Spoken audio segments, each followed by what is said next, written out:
Take a look out your window. Look at your streets, your bridges, your local seawall if you live near the coast. You probably think you're safe, right?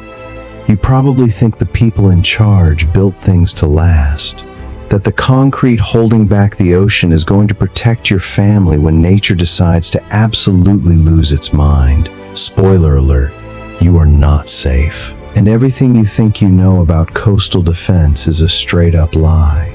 In 2011, Japan found out the hard way. The ocean floor violently ruptured, moving 50 meters in just 3 minutes. What was born from that seismic snap wasn't just a wave. It was a 40-meter-tall moving wall of black water.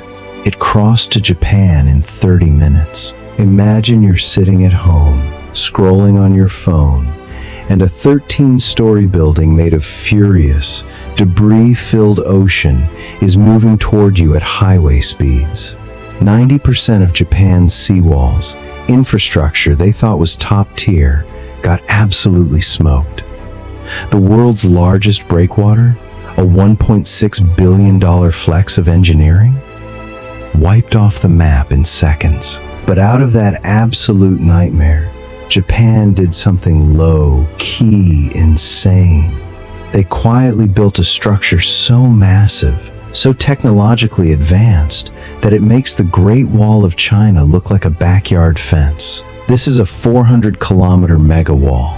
That is the distance from New York to Boston and back, twice. It's taller than a 4-story building, cost a mind-bending $12 billion, and every single inch of it was engineered with a paranoia that borders on obsession.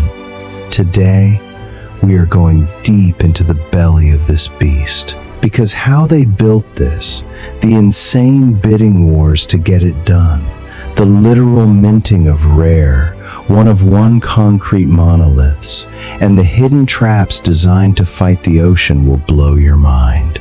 Stick around, because by the end of this, you're going to question every piece of infrastructure in your own city. Chapter 1. The Bidding War and the $12 billion pot. So, how do you build a wall to stop an entire ocean? You don't just hire one guy with a hard hat and a clipboard.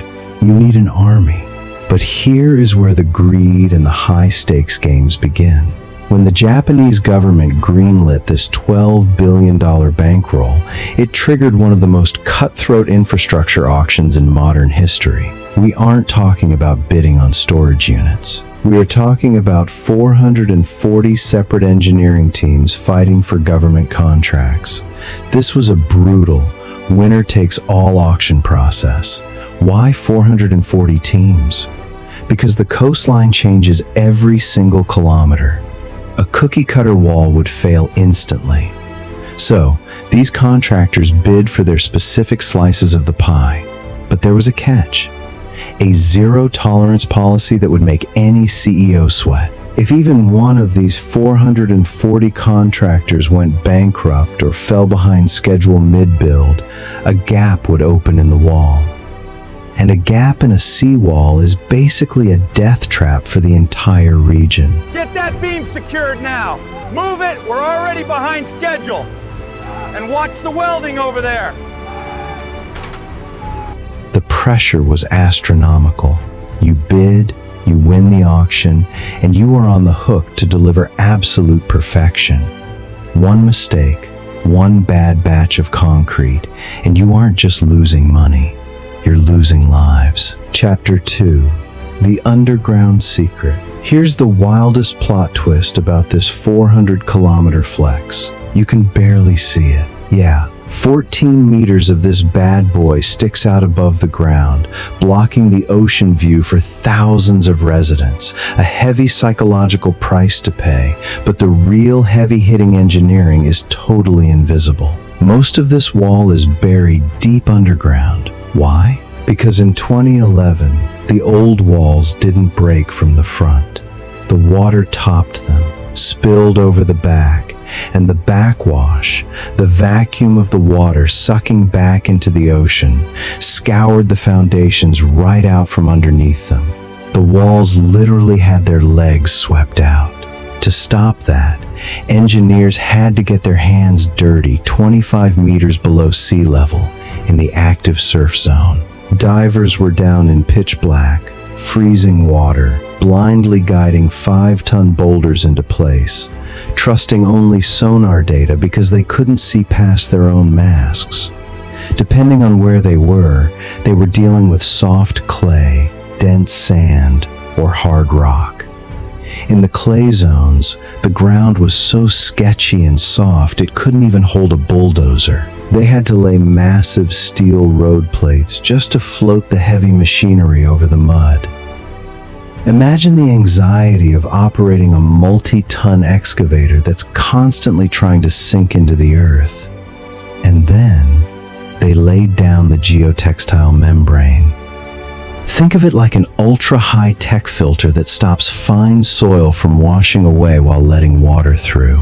It sits down there in the dark, working silently forever. Chapter 3. Minting the monoliths and chasing rarity. Now we get to the manufacturing side, and this is where things get straight up surgical. Building this wall required minting thousands upon thousands of concrete panels. But this wasn't your standard sidewalk pour. Every single 7-ton concrete panel was minted with zero tolerance for error. They use self-compacting concrete that flows around steel hairpin bars like liquid glass, ensuring there's absolutely no honeycombing or air pockets on the surface. That face has to take a tsunami, hitting it at 30 kilometers an hour. It has to hold for a century. So, how strict were they? When a panel was minted, an inspector would literally walk up and tap it. If it rang with a solid pitch, it was good to go. But if it made a hollow sound, crushed instantly. Didn't matter that the panel was worth $800 a pop and took heavy labor to produce. Into the crusher it went. One bad batch could ruin a whole week's schedule, costing these contractors massive amounts of cash. The paranoia of failing the tap test kept everyone on a razor's edge. But what about the curved coastlines? You can't just slap straight, rigid panels on a curved bay. A 20-millimeter gap might not sound like much, but under the insane pressure of a tsunami, water will force its way through that gap and blow the entire structure apart from the inside. To solve this, they had to create rarities. Engineers used CNC machined molds to cast 37 totally unique, one-of-one panel shapes. These weren't mass-produced. These were highly specialized, rare pieces of concrete tailored to perfectly seal specific curves in the coastline. It took a whole week just to seal 400 meters of curved bay, making these unique panels the crown jewels of the entire project. When placed, the gaps closed to absolute zero. Throw in rubber water stops that actually swell when they get wet, and you've got a wall that actively fights back the harder the ocean pushes. Chapter 4. The Chaos Armor and the 70-second deadline. Even with rare panels and deep foundations, the sheer kinetic energy of an ocean trying to kill you is too much for a flat surface. You need armor. Enter the tetrapods. These things look like giant, gray jacks you'd play with as a kid, except each one weighs 32 tons. You'd think the engineers would perfectly align these blocks like a game of Tetris, right? Nope. They literally drop them into the water and let chaos do the work. They tumble, crash, and find their own stable position. One leg always points up to catch the next block. This chaotic pile of 32-ton monsters is actually a genius energy dissipator. When the wave hits, the water forces its way through the irregular gaps between the tetrapods, shredding the wave's energy. 1 liter of water gets completely absorbed and neutralized. Now multiply that by 50 million tons of angry ocean. To cover 400 kilometers, the casting yards were pumping out 40 of these monsters a day, running day and night, non-stop. But here's where the real terror sets in: the coastal rivers. You can't wall off a river because the water needs to flow out to sea. But when a tsunami hits, that river mouth becomes a superhighway for the black water to bypass the wall and gut the city from the inside. The solution? 443 massive steel floodgates. But this isn't a manual system where some guy cranks a wheel. This is a ticking time bomb. When a seismic sensor detects an earthquake, an automatic alarm triggers. No human is needed. Gravity takes over, and a 22-meter, 50-ton steel curtain starts dropping. The town has exactly 70 seconds. That is the window from the alarm sounding to the gate sealing shut. Imagine being a driver caught near that gap, hearing the sirens, watching 50 tons of steel descending from the sky, knowing you have less than a minute before the ocean arrives.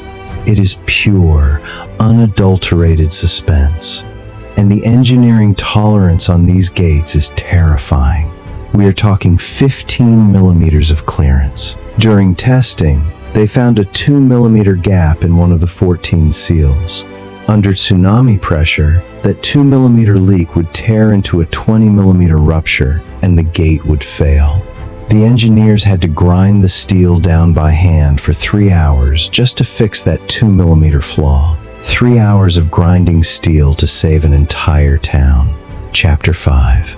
The ultimate test. You can run a computer simulation 200 times. You can tap every concrete panel.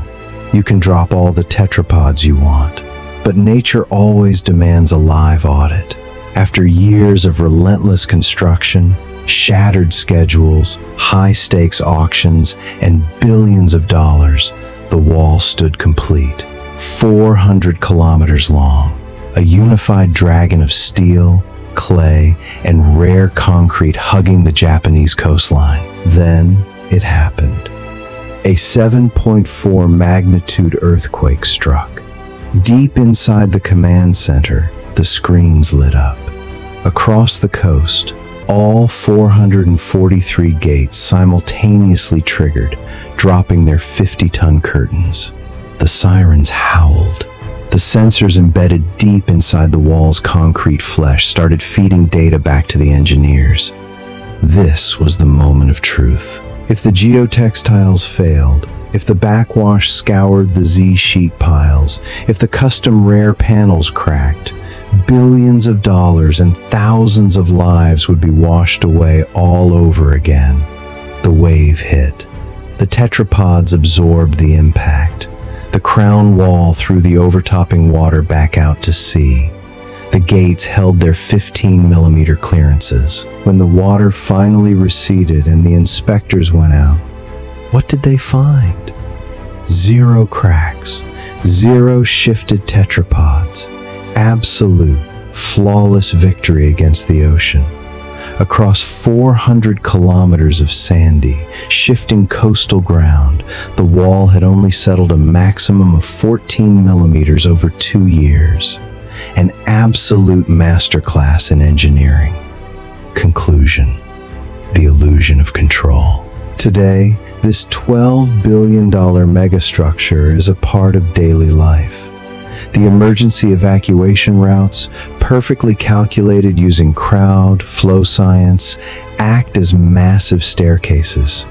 Locals run, cycle, and walk their dogs along the crown of the wall every morning. From the outside, it just looks like a long stretch of gray concrete. But now you know the truth.